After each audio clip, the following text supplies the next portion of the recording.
All right, let's do it. We're diving deep into escaping slavery. During the Civil War, really going beyond, Huh? just the textbook Yeah. version of this, the dates and the names, to uncover what it was really like Right. for people to go through this massive upheaval in history. And it's important Yeah. to recognize that it wasn't like just, Right. slavery ended and everyone was free. Right. We're going to be talking about firsthand accounts, stories of real people Yeah. making impossible choices Yeah. and really challenging some of the common assumptions we might have about this period. Yeah, I love that about this. Like, we're really peeling back the layers to reveal the nuances. And I think today what we're really focusing on is Black Americans, not as passive bystanders, but as individuals who are really actively shaping their own destinies. Yeah, and making choices. Yeah. And we're talking about people like Martha Ann Fields, who escapes with her children. Wow. Even a black soldier who predicts it'll become a black man's war before really anyone else saw it coming. Yeah. Okay, so let's unpack that. Imagine it's July 1863. You're Martha Ann Fields. You've been enslaved in Virginia your whole life, and a battle erupts nearby, and you see a chance at freedom. What do you do? Well, and keep in mind, the Emancipation Proclamation had just gone into effect Yeah. that January. Right. And it didn't free all the slaves immediately, but it sent a powerful message, this signal that change was coming. And so for some, Wow. it really did encourage them to take this incredibly risky leap of faith.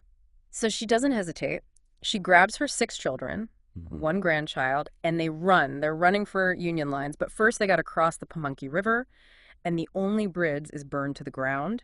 Can you imagine trying to escape with 7 children in tow? It's hard to even fathom, Mm. isn't it? Yeah. And this desperate scramble for freedom, this urgency to escape, was really a recurring theme for so many. Mm-hmm. But Martha's story highlights an additional layer, I think, of complexity, this fierce determination to keep families together, Yeah. even amidst that chaos. So they rely on her brother John, who has a boat, and he rows them across the river, one by one, under the cover of darkness. Every splash of the oar could be their downfall. Right, every rustle of leaves. Oh my gosh, yeah.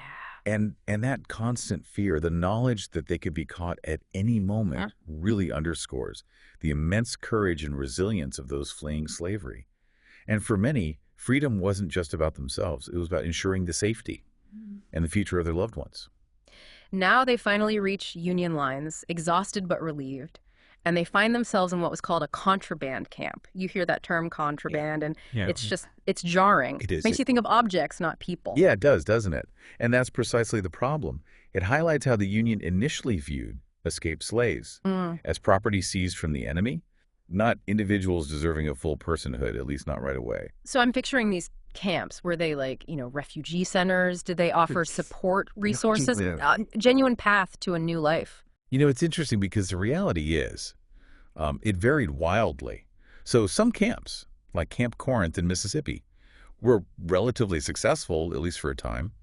You had people building homes, farming the land, even establishing schools and churches. That's kind of idyllic. Yeah, almost like a fresh start. Yeah. But hold on, there's a twist to the story. Mm-hmm. As the Union Army moved on, they evacuated Camp Corinth and burned it to the ground. Wait, they burned it down? With people living there? All those homes, those hopes, gone up in smoke. That's shocking. What does that tell us about the Union's commitment to these refugees? I mean, was it purely strategic, or was there a deeper disregard for their well-being? Yeah, it's a great question. And one that historians continue to debate, right? Yeah. I mean, on the one hand, you could argue that it was a matter of military necessity, right? On the other hand, it's hard to ignore the underlying message it sent, that the lives and livelihoods of these newly freed people were ultimately expendable. And was that an isolated incident? I mean, you mentioned that the experiences in these camps varied. What were some of the other challenges people faced? We'll take Camp Nelson in Kentucky, for example. Huh. Here, the commander was openly hostile to black refugees, and in the middle of a November storm, he actually evicts them en masse, leading to countless deaths, including the entire family of a black Union soldier. A black Union soldier. Oh, wait, I thought black Americans weren't allowed to fight for the Union at this point. That's right, at least not initially. Free black men who volunteered were actually denied the right to enlist at the start of the war. Wow. And the prevailing attitude within the government was that it wasn't their war. That's incredible, especially considering how much Black Americans were already doing to support the Union. I mean, even beyond those, daring escapes. Right. We're talking about people risking their lives as scouts and spies, using their knowledge of the land Right. to help the Union effort. Absolutely. And you also had people within the camps doing essential work. Yeah. Laundry, cooking, growing food to feed the army. Yeah.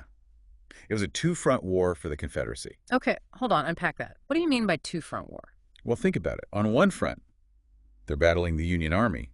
But on another, just as crucial front, they're fighting to maintain control over their enslaved population, who are increasingly resisting, fleeing, and aiding the Union cause. So even before they were officially allowed to enlist, Black Americans were already playing this pivotal role in the conflict. But if they were denied at first, when did things finally change? When were they allowed to officially fight for the Union?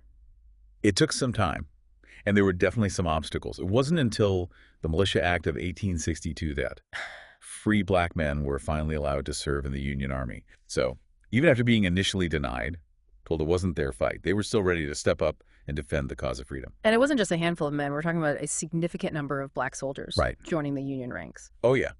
By the end of the war, over 180,000 Black soldiers had fought for the Union, which is a staggering number when you consider the prejudice and discrimination they faced even within their own ranks. I'm sure within that massive group there are some incredible individual stories. Oh, there are so many. Yeah. One that always sticks with me is the story of Harry Jarvis. Okay. When he escaped slavery and tried to enlist, he was told point blank it wasn't a Black man's war. Wow. But his response was, it'll be a Black man's war before it's through. Wow. And you know what? He was right.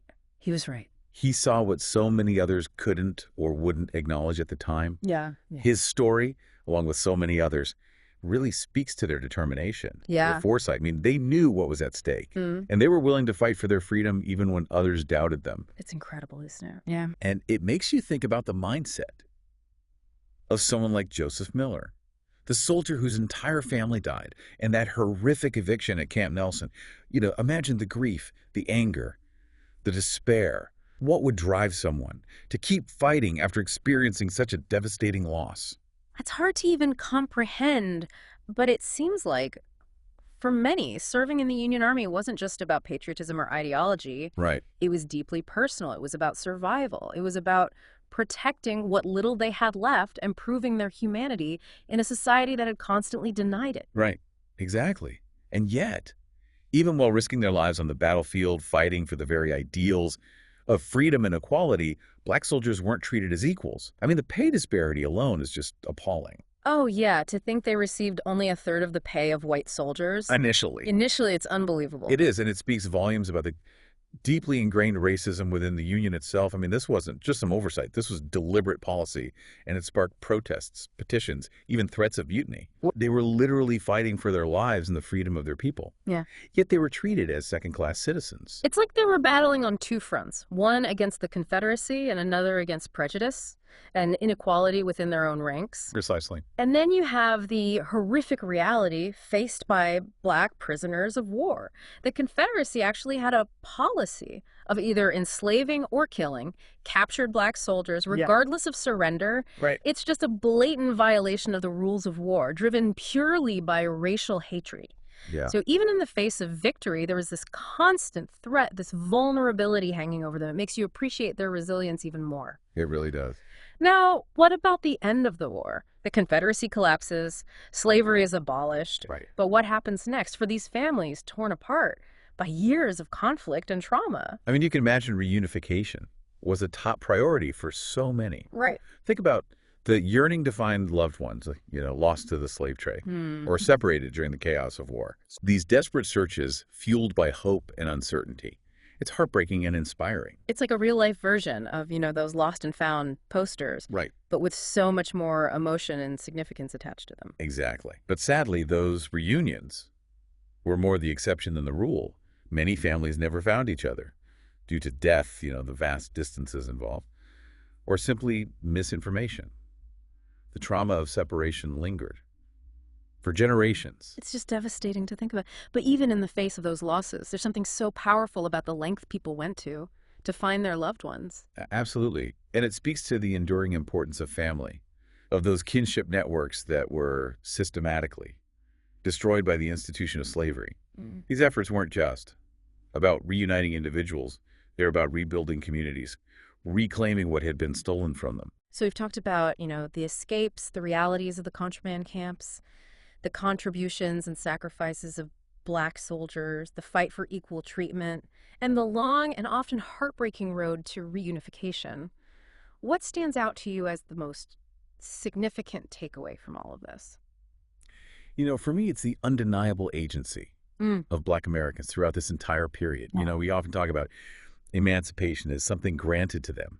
But these stories reveal how they actively seized their freedom, fought for their rights, and shaped the course of history through their courage and resilience. They weren't passive recipients of freedom. They were active agents in their own liberation. I love that perspective. It's about recognizing and honoring their strength, their determination in the face of unimaginable adversity. Yes. And I'm curious, how do you see these themes resonating with today's generation? What do your students take away from learning these more nuanced truths about the Civil War?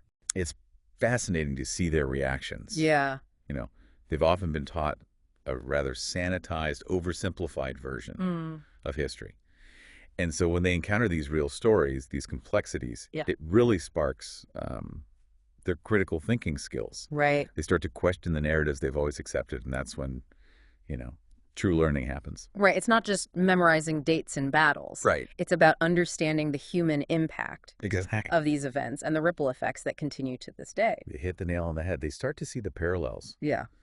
between, the struggles for equality back then and the issues that we're grappling with today. Yeah. The fight for civil rights, economic justice, the dismantling of systemic racism. Yeah.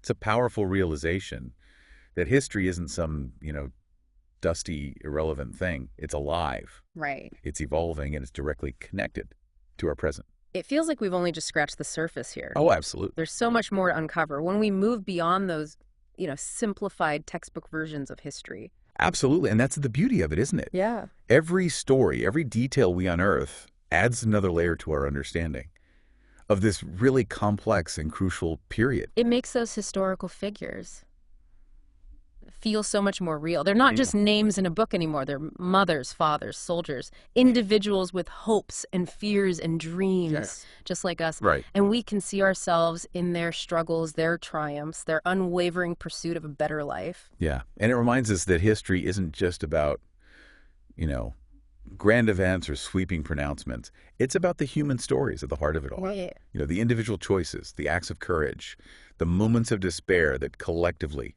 shape the course of events. So as we wrap up our deep dive into this pivotal era, what aspect of this resonated most with you?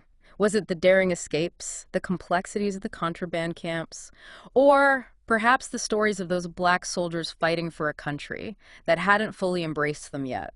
It's a tough choice. Each element offers such a unique and valuable window into the past. But if I had to pick one, it would be that unwavering pursuit of freedom that runs through every single narrative we've explored today. Yeah. It's a testament to the human spirit, the refusal to be defined by circumstance, and the enduring belief in a better future. That's a great point. Whether it was escaping bondage, fighting for equal rights, or simply seeking to reunite with loved ones, that desire for freedom was the driving force behind so many actions, so many choices. Yes. And it's a powerful reminder that the fight for equality and justice is an ongoing journey, one that continues to this very day. Absolutely. And, the stories we've uncovered today are really just a glimpse into the vast and complex tapestry of the Black experience during and after the Civil War. Each individual story we've touched upon holds within it a universe of courage, resilience, and that ongoing pursuit of freedom. It's a history that deserves to be explored, understood, and honored. And what better way to honor that history than by continuing to learn, to question, to challenge those simplistic narratives we've been taught? Because as we've seen today, the truth is often far more nuanced, far more compelling, and far more inspiring than we could ever imagine. I couldn't agree more. So to our listeners, I leave you with this. Delve deeper into these stories. Seek out those untold narratives and consider how they might inform your understanding of not just the past, but the present and the future as well.